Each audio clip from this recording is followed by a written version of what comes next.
Yes friends, video आज का बनाने को तैयार हो गया हूँ। सभी लोग वीडियो बना चुके हैं और मैंने बाकी यूट्यूबर्स के वीडियो भी अच्छी तरह से सुनने की कोशिश की, लेकिन सुनते सुनते नींद आ गई दोस्तों। कुछ इंटरेस्टेड पॉइंट्स तो उनके मुझे लगे नहीं और नींद आना तो वाजिब था भाई, क्योंकि वही पुरानी घिसी पिटी बातें। मैं अपने हर एक वीडियो में बिल्कुल अलग और बाकी यूट्यूबर से अलग बात ज़रूर रखता हूँ।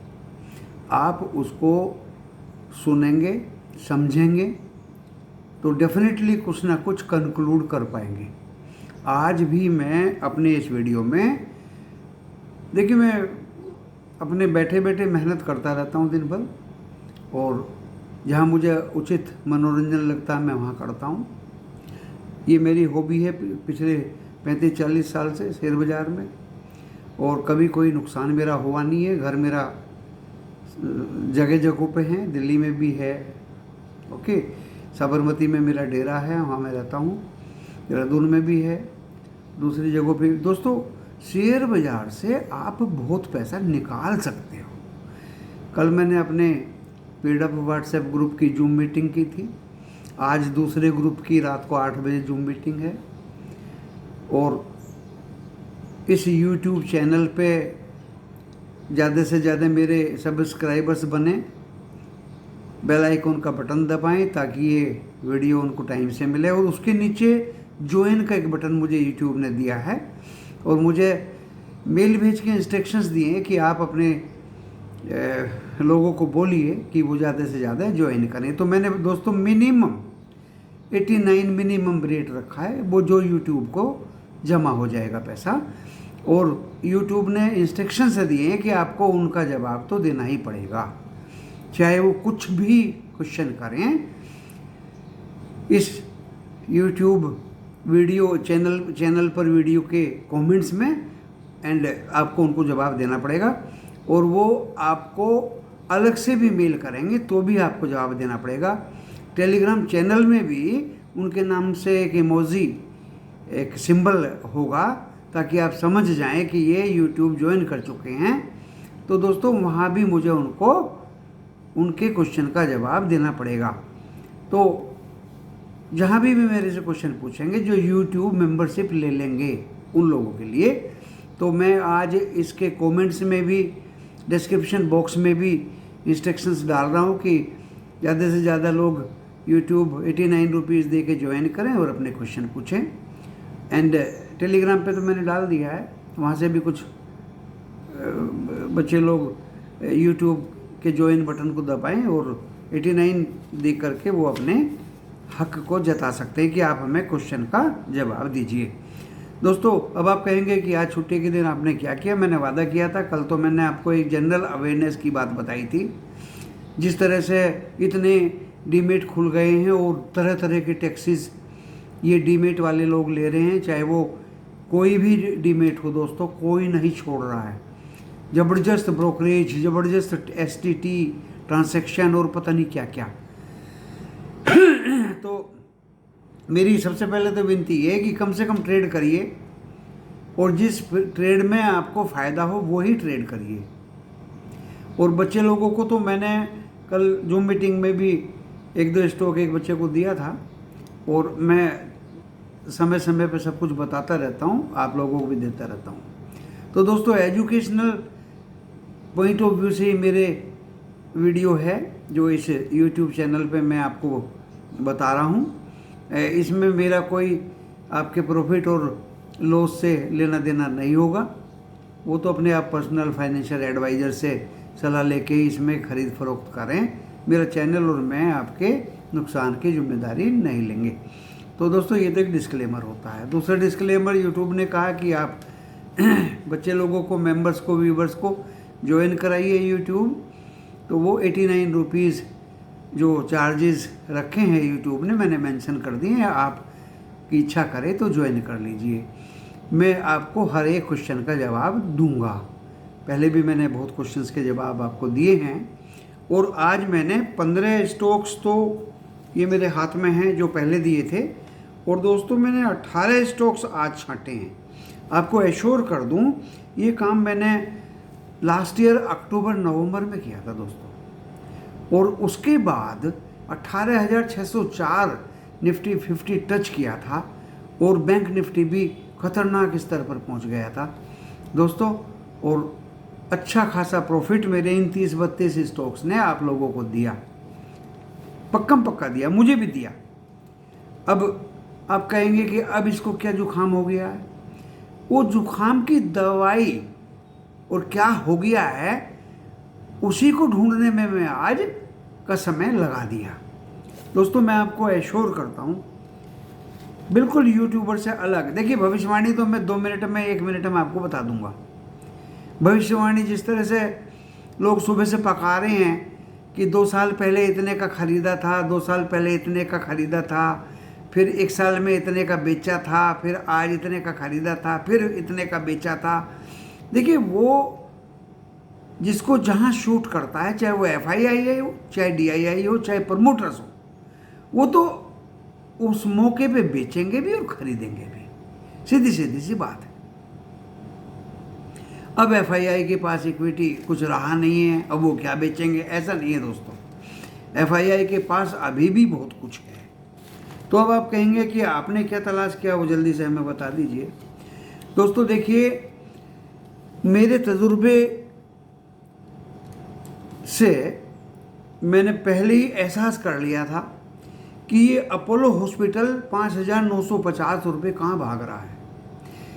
ये बहुत दिन तक 1100-1200 रुपये पड़ा रहा, 500-600 चला करता था, चलो 1100-1200 चला गया, लेकिन ये विद इन 2-3 मंथ्स 5,950 रुपये कैसे चला गया, ये बताइए आप।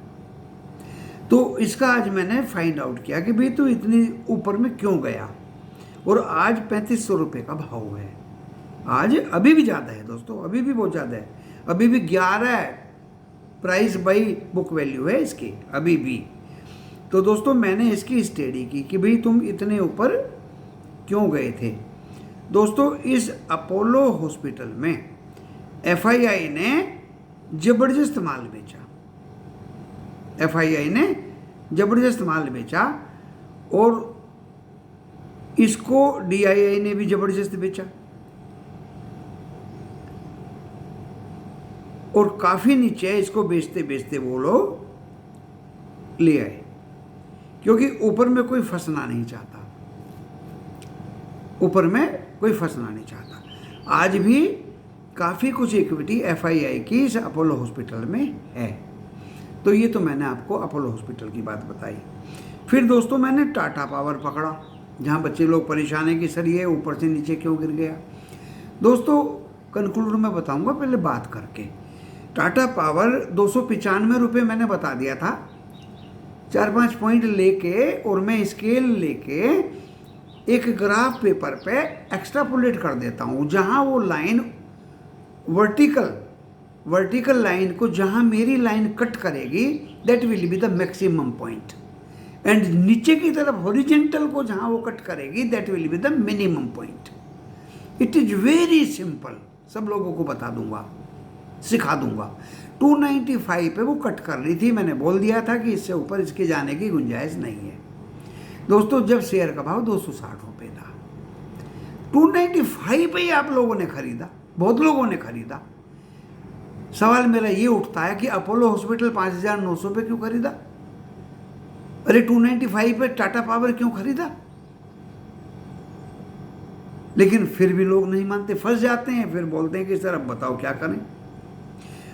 दोस्तों टाटा पावर के 16.37% तो शेयर प्लेज हैं, देखिए। और टाटा पावर में FII ने काफ़ी इक्विटी कम की, 13 से 10% कर दी। FII की इक्विटी 54% है दोस्तों, 54 से 50% कर दी FII ने। DII ने 13 से 10% कर दी। तो ये कैसे बढ़ेगा भाई? वो भी बेच रहे हैं, ये भी बेच रहे हैं, ब्रेकआउट आ गया खरीद लो, टीवी के जो तोते हैं वो आप लोगों को फंसाने पे लगे हुए हैं। वो तो कभी बेचने को कुछ बोलते ही नहीं। मेरे यूट्यूबर्स और मैं तो बोल भी देता हूं कि भाई बेच लो। तो दोस्तों ये कारण गिरने का था। तीसरी एग्जांपल में और दूसरे सेक्टर की लेता हूं। मैंने फार्मा की बता दी, मैंने पावर सेक्टर की बता दी। पावर सेक्टर में एक है कलकत्ता इलेक्ट्रिसिटी कंपनी। दोस्तों प्रमोटर ने 49% से 52%, आई थिंक वो हिंदुजा की है कंपनी शायद, ओके, जो अच्छे घराने हैं, उद्योग घराने, वो जरूर अपने इस स्टेक को बढ़ाते हैं ऐसे मौक़ों पे। 49% से 52% कर दी प्रमोटर्स ने इसकी इक्विटी, और 14.7% से 13.8% कुछ DII और FII ने बेची है। उसका कोई ज़्यादा इम्पैक्ट पड़ेगा नहीं दोस्तों। शेयर भी ज़्यादा गिरा नहीं है, 78 है, बहुत अच्छा स्टॉक है। ये मैं पावर सेक्टर की बात बता रहा हूँ। एक तरफ तो टाटा पावर बताया, एक तरफ मैंने CESC बताया। एक भाई ने पूछा है कि PTC इंडिया कैसा है। बहुत अच्छा है दोस्तों। FII ने काफ़ी स्टेक बढ़ाया उसमें, और बहुत ही बढ़िया कंसर्न कंपनी है पावर की। पावर ग्रिड बहुत अच्छा है दोस्तों, बहुत अच्छा डिविडेंड पेइंग है, और बोनस भी दिया है पिछली बार, मुझे भी मिला है। और डिविडेंड तो 15 रुपये 50 पैसे दिया है, इसीलिए वो गिर नहीं रहा है दोस्तों। 30-40 रुपये है। FII का स्टेक उसमें बढ़ा है। तो दोस्तों कंक्लूड कर दूंगा कि जहाँ FII को प्रॉफिट है इंडियन मार्केट में, वो निकले नहीं है, भागे नहीं है, वो हैं अभी। अपनी कर्मभूमि को कोई जल्दी से नहीं छोड़ता। दूसरा, ऑटोमोबाइल में अगर मैं हीरो मोटो की बात करूं तो दोस्तों 37% से 29%, 29% FII ने माल बेच लिया। DII ने 12 से और 10% माल बेच लिया। जब माल आप इस तरह से बेचोगे, और चलो वो तो एक डिफ़ॉल्ट कंपनी थी हीरो मोटो, उस पर तो ET एनफोर्समेंट डायरेक्टरेट ED की रेड पड़ गई थी। एक होता है IEX, इंडियन एनर्जी एक्सचेंज। इसमें FII ने दोस्तों 37 से 27%, यानी 10% इक्विटी बेची है। जो आप देख रहे हैं ना कि FII ने इतना माल बेच दिया, वो इन जगहों से बेचा है जहाँ ज़्यादा स्ट्रेस्ड वैल्यूएशंस थी, जो ज़्यादा बढ़ गए थे, वो बेचे हैं। एंड इस IEX में 10% इक्विटी उन्होंने बेच दी, और DII इंटैक्ट ही रहा। पब्लिक ने भी कुछ गले में पड़ी है, और अभी ये शेयर भी ज़्यादा बढ़ा नहीं है। हाँ, अब कहेंगे कि ऑटोमोबाइल में आपने हीरो मोटो का बता दिया। दोस्तों ऐसा ही बजाज ऑटो में भी हुआ है। बजाज ऑटो में भी FII ने माल बेचा है, ओके, क्योंकि 4400 रुपये शेयर का भाव चला गया। अब आप कहेंगे कि सारे ऑटो स्टॉक में बेच के भाग गए। दोस्तों TVS मोटर्स, आई थिंक ये जापानीज कंपनी है, ऐसा मुझे लग रहा है, स्टैक होगा कुछ उनका, बिल्कुल नहीं बेचा कुछ भी। 12% से 12% पे ही है, बल्कि सब स्टैक गिरे, शेयर गिरे। 634 रुपये पे कल बंद मीन्स फ्राइडे को बंद हुआ, 32 रुपये बढ़ के। ये स्टैक नहीं, ये शेयर नहीं गिरा। तो जहाँ FII का स्टैक है, जहाँ उनको दिखाई दे रहा है EPS बढ़ रही है, कमाई के साधन हैं, जहाँ वो बेच के निकले नहीं हैं, वो शेयर नहीं बढ़े हैं। हम कैसे कह दें कि FII बेच के चले गए हैं? क्या TVS मोटर में स्टैक नहीं है? क्या हीरो मोटो में अभी 29% नहीं है? क्या बजाज ऑटो में उनका स्टैक नहीं है? क्या इंडियन एक्सचेंज एनर्जी में उनका स्टैक नहीं है? अब आप काम की बात पे आइए। Steel authority of India limited, देखिए ये शेयर में FII का शेयर होल्डिंग पैटर्न बढ़ा है, 4.32 से 4.58% हो गया। दोस्तों ओनली DII एंड पब्लिक ने माल बेचा है, जिन्होंने ये सोच रखा कि जब गिर जाएगा नीचे से फिर उठा लेंगे। FII ने तो बढ़ाया है।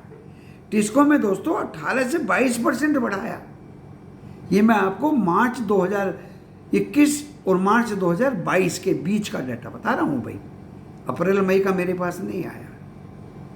ओके, तो मैं ये नहीं मानता हूँ कि एफआईआई कंटिन्यू स्टॉक्स में बेच रहे हैं। कंक्लूड मैं ये कर रहा हूँ कि एफआईआई जब बेच रहे हैं तो वो बेच ही रहे हैं, जिनमें बेच रहे हैं वो बेच रहे हैं, और जिन शेयर्स में नहीं बेच रहे हैं उन स्टॉक में फिर से दोबारा से रिकवरी आएगी, सेल में आएगी, स्टील अथॉरिटी टाटा स्टील में आएगी। अब दोस्तों वो बेच रहे हैं बैंक्स में, मैंने सारे सेक्टर्स की स्टडी की है। HDFC को 39% से और काफ़ी नीचे वो 35% तक ले आए, 4% इक्विटी एफआईआई बेच दी। DII ने 21 से 24% कर दी, थोड़ी सी खरीदी। कोटक महिंद्रा में 44 से 40%, एफआईआई ने 4% इक्विटी बेच दी। DII ने 13 से 16% कर दी। इंडस बैंक में दोस्तों 50 से 46 यानी 4% इक्विटी कम कर दी, और एक्सिस में 51 से 46 यानी 5% एफआईआई ने इक्विटी कम कर दी, यानी अपना स्टॉक बेच दिया। इसलिए बैंकिंग जो अपना निफ्टी बैंकिंग डाउन आया। इन कोटक का एंड इंडस का और HDFC का काफ़ी वेटेज है निफ्टी बैंकिंग में। हिंडेल्को में 25 से 29% एफआईआई ने बढ़ाई है दोस्तों। सुन लीजिए अच्छी तरह, कोई बच्चा पूछ रहा था सर हिंडेल्को को खरीद ले गया, एफआईआई ने बढ़ाया है और DII ने 2% कम किया है। टिन प्लेट में एफआईआई ने काफ़ी कुछ बढ़ाया दोस्तों, 0.73 से 2.97 कर दिया, क्योंकि कई गुना प्रॉफिट आया था टिन प्लेट में और आज काफ़ी नीचे है ये। DII ने भी 0.02 से 0.2% कर दिया है टिन प्लेट में। देखिए अब ये कहेंगे कि अभी तो गिर कैसे गया, पब्लिक ने 24 से 20%। दोस्तों जहाँ पब्लिक बेचती हो आप ज़रूर खरीदिए, आप ज़रूर खरीदिए, क्योंकि पब्लिक का कोई इम्पोर्टेंस कोई मानता नहीं है। अब आप कहेंगे आप टेक कंपनीज के बारे में बताइए। दोस्तों इन्फोसिस में एफआईआई ने 32 से 33% स्टॉक बढ़ाया है। DII ने 23 से 17%, 5% स्टॉक अपनों ने ही हमें लूटा। अब देख लीजिए, पोल खोल के रख दिया मैंने अपनों की। 5% इक्विटी डोमेस्टिक इंस्टीट्यूशनल इन्वेस्टर्स ने बेची। टेक महिंद्रा में एफआईआई ने माल बेचा 4%, DII ने 4% खरीदा। HCL में एफआईआई ने माल बेचा 24 से 18% कर दिया, 6%। DII ने 10 से 15% कर दिया, खरीदा। कोफोर्ज ने तो कमाल कर दिया दोस्तों, इसको शायद NIIT बोलते थे किसी ज़माने में। ये भी एक्स्ट्रा ऑर्डिनरी तरीके से ऊपर भागा था। जहाँ स्ट्रेच वैल्यूएशन होंगी वहाँ तो चोट पड़ेगी ही। अब कभी भी ब्रेकआउट पे खरीदना नहीं है, आज प्रण कर लीजिए। कोई भी शेयर को ब्रेकआउट होता है तो बिल्कुल मत खरीदिए, चाहे वो अपोलो हॉस्पिटल हो चाहे वो कोफोर्ज हो। दोस्तों कोफोर्ज में एफआईआई ने 14 से 22% स्टॉक बढ़ाया है अपना। अब आप कहेंगे गिर क्यों गया? DII ने 11 से 25% स्टॉक बढ़ाया है कोफोर्ज में। दोस्तों इसके मालिक ने शायद I know the name of that owner, 63% से 40%, 23% इक्विटी बेच दी। इसको बोलते हैं इक्विटी डाइल्यूशन। जैसे TV 18 में कर दिया ना, किसी का स्टॉक था फॉरनर का, उसने बेच दिया, स्टॉक 82 रुपये से बेचते बेचते 55-60 पे ला दिया। ऐसे ही कोफोर्ज को दोस्तों प्रमोटर ने 63 से 40% डाइल्यूट कर दिया इक्विटी को। तो देखिए पहला तो इससे ये नतीजा निकलता है कि आप ब्रेकआउट पे कभी भी किसी स्टॉक को मत खरीदिए। दूसरा, आप बिना डाटा देखे उस स्टॉक को मत खरीदिए। तीसरा, जहां प्रमोटर इक्विटी डाइल्यूट कर रहा है उसको बिल्कुल मत देखिए, बिल्कुल मत देखिए। जहां प्रमोटर अपना स्टॉक बढ़ा रहा है वहाँ खरीदिए, जहाँ एफआईआई बढ़ा रहे हैं वहाँ खरीदिए, जहाँ पब्लिक बेच रही है वहाँ मत खरीदिए। और दोस्तों मनी कंट्रोल डॉट में जाके शेयर होल्डिंग पैटर्न हॉरिजॉन्टली लिखा हुआ है लाइन में, overview, forum, news, corporate, financial, फिर शेयर होल्डिंग पैटर्न खोल लीजिए। वहाँ एक गोल चक्कर आएगा, परसेंटेज वर्टिकल बार में भी दिया है, लिखे हुए भी दिए गए हैं, और वो एक रंगीन स्फेरिकल ओके पैरामीटर्स भी उसके दिए गए डिफरेंट ग्राफ प्लॉट किए गए हैं। अच्छी तरह से क्लियर कट आइडिया आपको वहाँ से मिल जाएगा। और ये मैंने आपको आज के मेहनत का रंग बताया है। और दोस्तों मैंने आपके लिए स्टॉक छांट लिए हैं, 15 तो थे ही। जो स्टॉक बताऊं मेहरबानी करके उसी को ही बाई करने की कोशिश करिए। मैंने वही स्टॉक छांटे हैं जिनमें एफआईआई का पार्टिसिपेशन बिल्कुल कम नहीं हुआ बल्कि बढ़ा है। Steel authority of India limited में डीआईआई ने माल बेचा, पब्लिक ने घबरा के माल बेचा, एफआईआई ने स्टेक बढ़ाया है। टाटा स्टील में एफआईआई ने माल बढ़ाया है, हिंडाल्को में एफआईआई ने माल खरीदा है। तो दोस्तों टिन प्लेट में एफआईआई ने माल खरीदा है। ऐसे शेयर्स को आप खरीदिए जिनमें प्रमोटर्स ने अपना शेयर पार्टिसिपेशन बढ़ाया हो और जिनमें एफआईआई ने अपनी पार्टिसिपेशन ज़्यादा की हो। डीआईआई और पब्लिक के बेचने, डीआईआई तो देखो बेचेंगे तो खरीदेंगे भी, जहाँ उनको लगा बेचना है तो बेच दिया, उसी पैसे से खरीद लिया। बिना बेचे तो कोई खरीदेगा नहीं, पैसा तो चाहिए। तो दोस्तों इस तरह से मैंने आज इसका पूरा का पूरा बहुत ही अच्छे स्टॉक्स मेरे हाथ में हैं, लिस्ट बना के यहीं पे पेस्ट कर दूंगा। आप मेहरबानी करके ज्वाइन बटन दबाइए और इस चैनल को सब्सक्राइब करिए, लाइक करिए। और जो स्टॉक मैं बता रहा हूँ डेफिनेटली आप उनके बारे में कोई भी क्वेश्चन मेरे से करिए।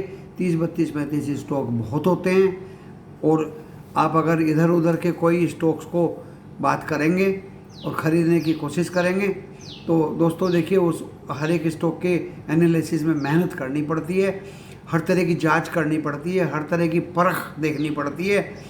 तो आप मेरे पे विश्वास करिए, मैं आपको एश्योरेंस देता हूँ कि इस बाज़ार में जिसको जहाँ मौका मिला उसने वहाँ बेचा, चाहे वो डीआईआई हो, चाहे वो पब्लिक हो, चाहे वो एफआईआई हो। एफआईआई ने तो वो स्टॉक में अपना स्टेक कम किया है जिनकी वैल्यूएशंस बढ़ चुकी थी।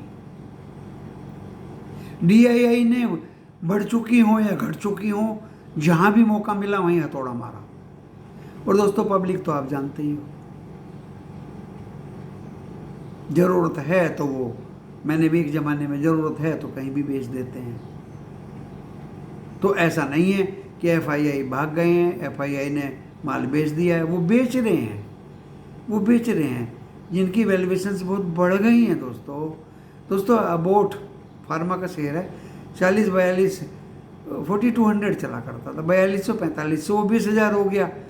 अगर वो 20,000 हो गया, अपने को बेच लिया, प्रॉक्टर गैम्बल को बेच लिया, दोस्तों नेस्ले को बेच लिया, तो क्या फर्क पड़ गया? अरे अपना ही उन्होंने बढ़ाया, अपना ही उन्होंने बेच लिया। जिसको ब्रेकआउट पर खरीदने की इच्छा होती है और जो सोचते हैं, वहाँ भी दोस्तों इच्छा नहीं होती, वहाँ भी एक लालच होता है इन्वेस्टर्स का कि ये भाग रहा है तो खरीद ले और 200 रुपये ऊपर में बेच देना। वो 200 रुपये ऊपर में बेच देने के चक्कर में वो 2,000 रुपये नीचे घुस गया। अब निकले कैसे? हाँ, कुछ लोगों ने पूछा था टाटा मोटर्स। दोस्तों टाटा मोटर्स भी अच्छा स्टॉक है, अच्छा स्टॉक, अच्छी तरह से सुनिए। 2.28 तो उसका P/B है, और भी नीचे कहाँ जाएगा? इतने दिनों से मार खा रहा है। फ्राइडे को 404 से गिरा नहीं, वो वही बढ़ा है, वही रुका रहा अपनी जगह। बाजार बहुत गिरा लेकिन वो नहीं गिरा, दोबारा फिर उसका रेट आएगा। तो इसलिए मेरी तरफ से तो उसको होल्ड करने का है दोस्तों, घाटे में मत बेचिएगा। इतना बेकार स्टॉक नहीं है जितनी मैं पहले बुराई किया करता था, क्योंकि कुछ ना कुछ करेगा ही और कुछ ना कुछ देगा ही। तो दोस्तों अब मैं कल की भविष्यवाणी जल्दी से बता देता हूँ। देखिए बिल्कुल सटीक भविष्यवाणी, मैं उन लोगों की तरह से नहीं हूँ कि 500 पॉइंट बढ़ जाएगा, 1000 पॉइंट गिर जाएगा। अब तो 1000 पॉइंट करें, आज 1000 पॉइंट गिर जाएगा, 31,000 आ जाएगा बैंक निफ्टी। अरे ये कौन सा प्रेडिक्शन हुआ भाई? रंग बिरंगे चार्ट लेके बैठ जाते हैं, अरे तुमसे अच्छे तो हम ही हैं। 10 पॉइंट पकड़े, एक हमने ग्राफ पेपर ले लिया, एक इसके वो रखे पीछे टेबल पे रखे दोस्तों, मैं दिखा भी सकता हूँ अभी आपको और वो स्केल जो है वो स्केल सीधा अपना रख के और हम उन पॉइंट को मिला देते हैं। वर्टिकल लाइन को जहाँ काटेगा वो हाई होगा और जो नीचे वाले को काटेगा वो लो होगा। उनके बीच में सेंटिमेंटल मूवमेंट होगी। नेस्डैक भी कल बढ़ा, वो डॉजन भी बढ़ा। फ्यूचर कल क्या खुलेगा उस पर डिपेंड करेगा। फ्यूचर अगर प्लस में खुलेगा 200 पॉइंट तो दोस्तों अभी से सुन लीजिए, निफ्टी 50 200 पॉइंट ऊपर जाएगा।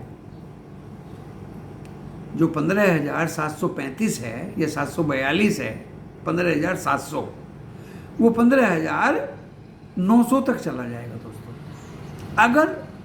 अगर डॉ जोन्स फ्यूचर प्लस में खुला। क्योंकि देखिए उसको 3 पॉइंट मिल गए। एक तो डॉ जोन्स प्लस में बंद हुआ 400-500 पॉइंट, एक नेस्डैक 400 कुछ पॉइंट प्लस में बंद हुआ।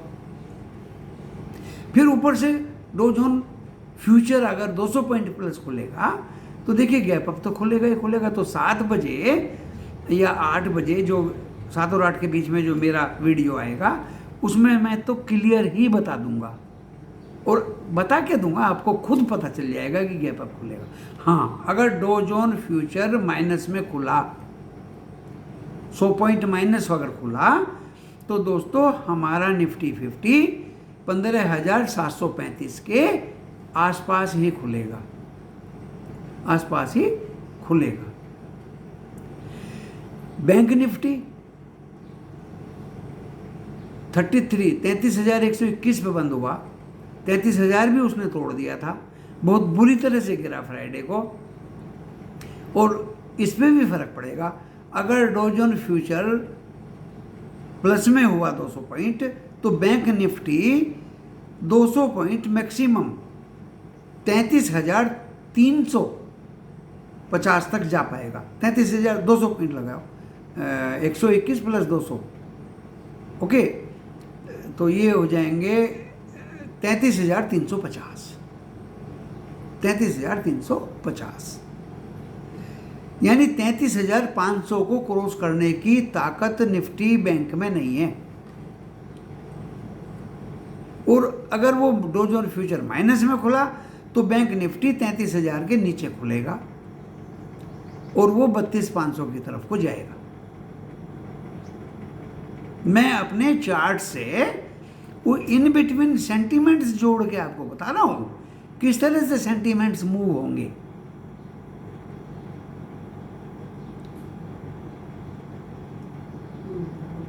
तो 15,950 मैक्सिमम मैंने निफ्टी 50 की बात बताई।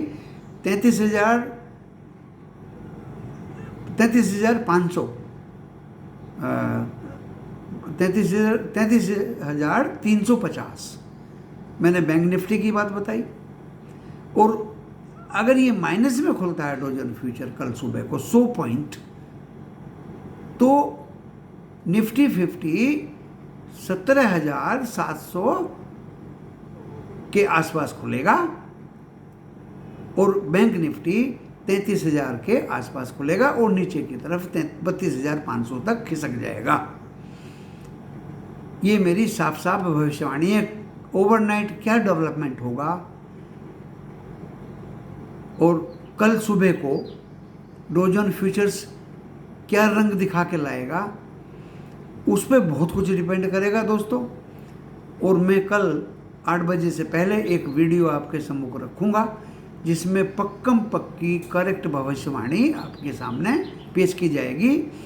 ट्रेडिंग वैल्यू शायद कल कम रहेगी क्योंकि कुछ करेंसी डे है कल एंड सेटलमेंट का कुछ है और ट्रेडिंग तो होगी, बाजार तो खुलेगा और हो सकता है थोड़ा कम ट्रेडिंग हो,